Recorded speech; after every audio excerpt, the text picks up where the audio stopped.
Hello everybody and welcome back to Full House Sports here with myself, Charlie. Before the video starts, please like, please comment and please subscribe. Anything you guys do is greatly appreciated. Right, tomorrow is a big day of International Rugby League. I've done videos on the page about it already, or on the channel I should say. But it is also a huge day for South African Rugby League as they play their World Cup qualifier up against the Cook Islands for the final spot at next year's World Cup in Australia and Papua New Guinea. Now, Cook Islands are the overwhelming favourites. Why? Well, because the Cook Islands, a few of their players ply their trade in the NRL, thus meaning that logically they have a stronger squad and have also got experience of qualifying for a Rugby World Cup before, Rugby League World Cup that is.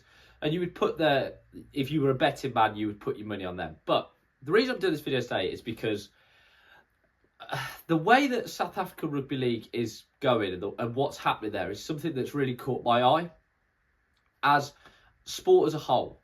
For those that are unaware, the South African Olympic Committee refuses to recognise rugby league as a separate sport and regards it as a rogue offshoot of rugby union, thus meaning they receive no funding, their administration is severely held back, and actually technically they do not comply with international rugby league rules because they are not allowed, I'm pretty sure, to produce their own youth players. It's really interesting because it's an issue that's becoming more prevalent with the expansion of the NRL and the idea that Perth is going to have a team in the NRL, the Perth Bears, and they would probably look to the South African market to get players. Recently, there was an article done talking that Perth were looking at bringing in a couple of South African players, which would be great for South African Rugby League. Again, I spoke yesterday about what the NRL is doing for International Rugby League, but it's going to be really, really hard because of the way that South African Rugby League is being run. It's really interesting, intriguing. I'm not saying they're not doing it out of fear because South African Rugby Union is so big. It's massive. It's a juggernaut.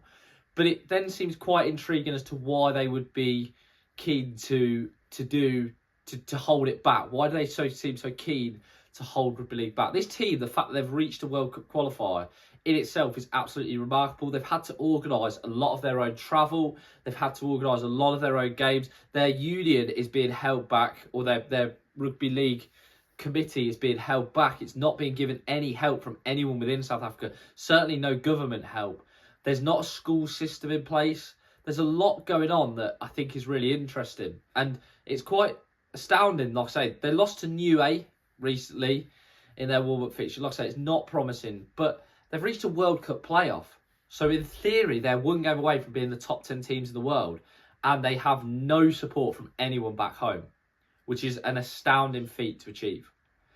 So I just wanted to do a quick video on it because I think that it's important we tell these stories. It's important in sport that we talk about this stuff.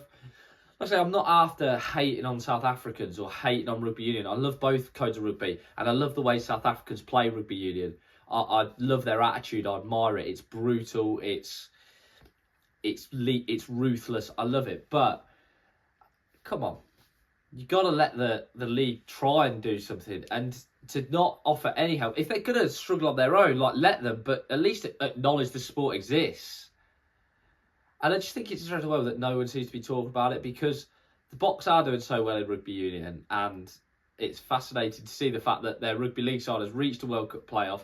And rather than working in unison, there again appears to be this union versus league outlook that's holding the sport back. So, anyways, guys, as always, a little quick one. Thank you very much for watching. As always, please like, comment, and subscribe. So it's these sorts of stories that really catch my eye because, yeah, you can look at what's going on the pitch, but sometimes you've got to look at the battles that are going on off the pitch. Cook Islands might put 60 points on South Africa tomorrow. It's an absolute miracle they're there in the first place. So let us know what you guys think. If anyone has any more on this, please let me know. If I feel like I'm taking a lot of my opinions on hearsay and off social media, if anyone would like to sort of argue against it, please do. I always welcome. That's what I want to do. So, as always, guys, thank you very much for watching and have a great day. Thank you.